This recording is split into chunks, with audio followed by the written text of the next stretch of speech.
Everybody, welcome back to another review. We're going to do Operation Boom 1, 2, 3 by Reckless Hero. Yeah, I'm going to do three books in one. Why? Because the story is not very deep, it's pretty minimalistic, and the first two books is not really much to talk about. There's more like a setup for what's to come at issue 3. So, yeah, let's start with issue 1. First of all, I bought this book because I like Chris Imber. He is the artist of Knights versus Pirates. It was an Indiegogo campaign, and also made a review on my channel here, so check that out. And I believe this is probably, I'm not entirely sure, his first issue with Reckless Hero. I believe this is his own IP. Not entirely sure. Written and illustrated by Chris Imber, colors by Chris Jenkins, and flats by Yoda Zombie. So I'm not sure if Reckless Hero is, if Chris is Reckless Hero. I'm not entirely sure. But I want to say first, the quality is really nice. It's thick cover. The pages are thick as well. So yeah, no complaints about that. And if you see here, you can say, hey, this looks like a Capcom computer game character art. And you're always almost right, because there's a lot of things in here that you can, say, hey, that comes from a video game. Not only the art, but also how they... I'm going to show you. Probably that's better. So what is this all about? It's more like, how do you say, some headquarters, military headquarters, and there's security, and there's people coming together. And they talk about that someone broke into the facility, this guy, and he stole a, what do you call it? Let's say a USB thingy, a codes, and the things that are on it is control chip for all Guardian forces and military forces. So basically every plan from that, and it's in the hand of this guy. He is a terrorist. He is called a gentleman, and he wants to sell that thing to the highest bidder. And they need to retrieve it. That is the story. So how does it progress? Well, the military cannot do anything because the facility that he's hiding is very... it's impenetrable. It's some kind of fortress, and they need to get in there. So they're going to hire mercenaries, and the mercenaries are these guys. And what I'm trying to say with the computer game, so if you see this, it could be like a, I don't know, start screen when you try to play a beat 'em up, and hey, select this character or select this character, and every character has another power or ability. And that's exactly what we are getting introduced, because we see here in this page, this is the captain. He has a power glove, and he is, getting tortured here, and that's why he's got the scar. We have a ninja guy. We have a beautiful girl who also has, can have something with bombs. And by the way, the terrorist guy is her father, so he took her eye. She took his eye for, I don't know, whatever reason. It's not getting really explained. We have Sniper Girl who has bionic eyes, and then we have a 12-year-old who is he's a genius, but he's getting paralyzed because they attacked him because reasons. I'm not going to into the whole character one by one. So basically, they are a couple of mercenaries that is getting hired to do the job. And that's fun, but also the problem, because the characters has not a lot of depth to them, because they are just there for doing their function. And there's some humor in here that does work and mostly doesn't work. What I love about it is the art, but at the same time, the art is very problematic for me as well, because with what Chris is doing, Chris is a big fan of close-ups. Like here, always those close-ups, and always, people looking into the camera like they are, just images on a computer screen. This is the biggest. This is a good example. I mean, you make a very big splash page about one guy looking into the character, very big. They're our last hope. It's not very fun to look at. I mean, why is this so special? If you make a splash page, make it something, I don't know, interesting or fun, not this guy. And because the last page is exactly the same. Yeah, the problem is like big in your face images all the time. The colors I'm not a big fan of also, because here it's very drabby blue, and then the rest is all gray, gray, gray, gray, gray, with a little bit of brown, here a little bit of black. You can use a lot of characters, colors to do something about that. Also, lack of backgrounds. As a lot of you know, as many of you know, I hate lack of backgrounds. I cannot stand that. And you can say, well, there's some background here. Yeah, and here's some backgrounds. Yeah, but this page here, this is the most detailed background or any background that you see in the whole 3 books. This, if you take this out, there is, and maybe this as well, it's more like, except for the introduction of the characters, it's more like this. Close up, close up, close up, close up, close up. Again, with the splash page with absolutely no dialogue, it's on. Close up, close up, close, and they are looking at the camera or somewhere else. But this is not necessary. This doesn't engage me. How many close-ups do we need from the same character? Again and again and again. I mean, you do that here, you do that here. Skip a few pages. Here's ugly, and then here, here, here, here, here.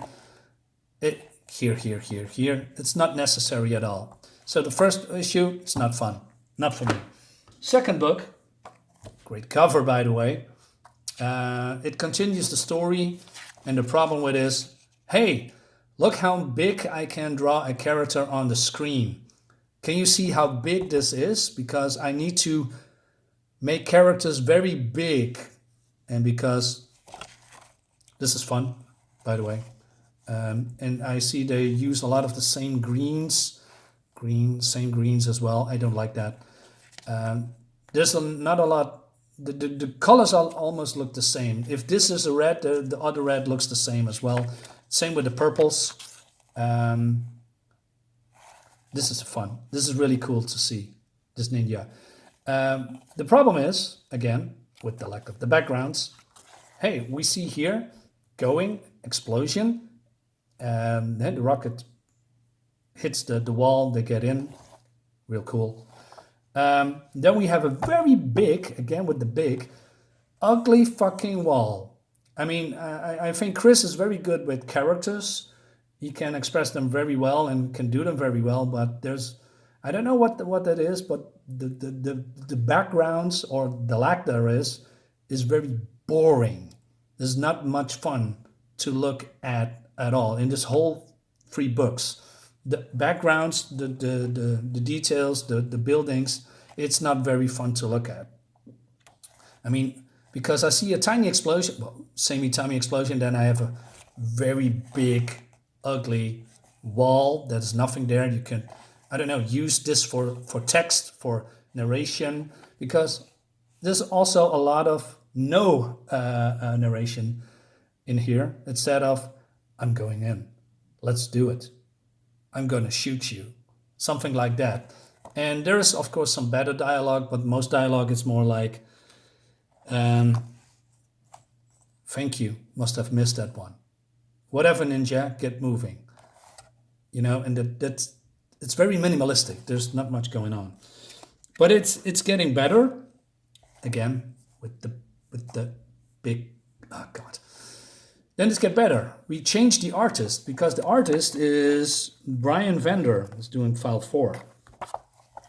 Because we see a shift in tone. We see action, not close up, but a little bit farther away, so you can see what the ninja can do instead of the whole fucking close up that you cannot see what they are doing. And I like that, although I'm more of a big fan of Chris's art, but Brian Vender has grown on me a little bit because in book 3 he knocks it out of the park, in my opinion. So we see here also very creative, a shot from the sniper, blam, and then we have the art in the blam, in the sound effect. Very cool. And then this is what I'm trying to say with the background. This is not what I think, hey, this is fun, this is cool, this is lazy, in my opinion. This background is lazy. You can do this very, very, very fast. There's no creativity here.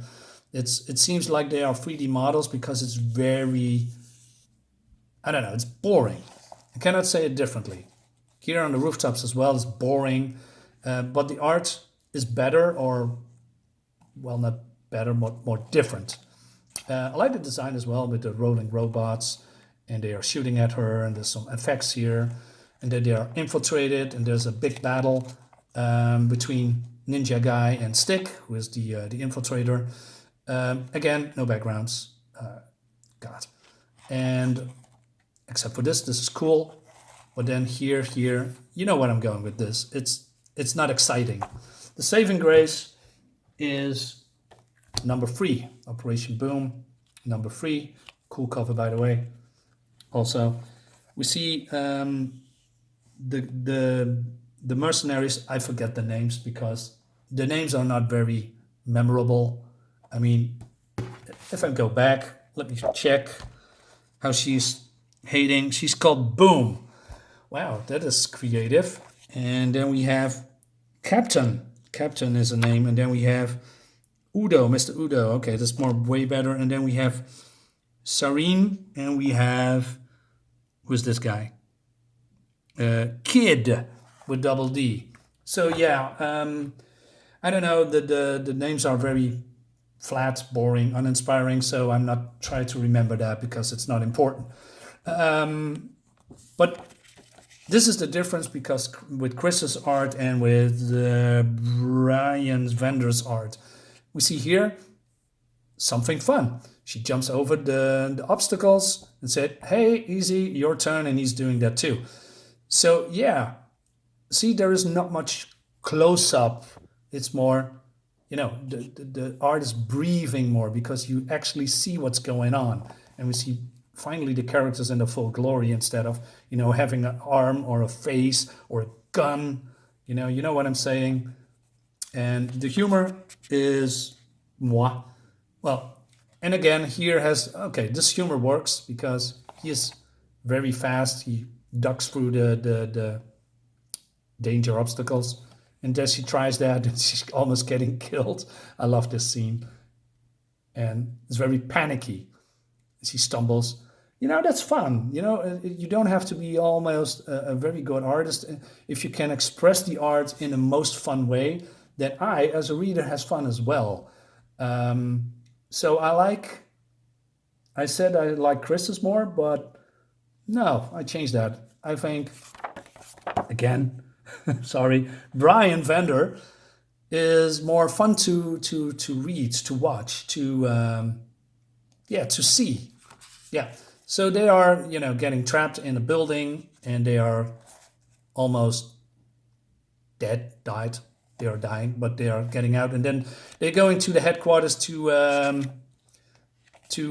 confront the bad guy. And this is what I think, what I said before. It looks like more of a computer game, because if you have a beat 'em up like Street Fighter or Streets of Rage, then you go to the boss and you kick the boss's ass, and that's exactly what happening here. But the boss says, hey, I'm going to bribe you. I want to bribe you. You'll give your sons a lot of money. Walk away, and I'll deal with the rest. And they said, no, we already have a contract. And this is very cool to look at, because the shift in color makes it exciting for me to watch it.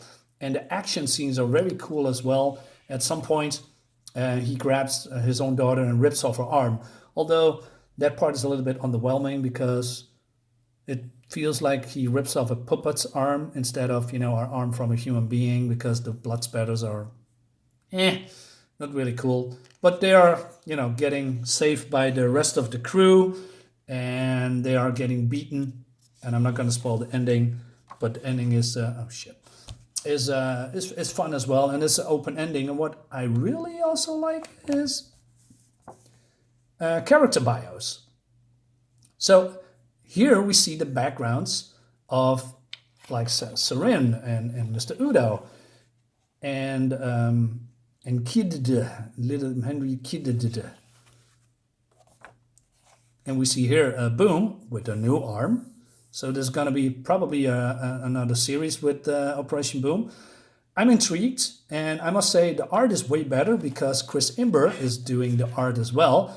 And there's so much difference from this art to this art.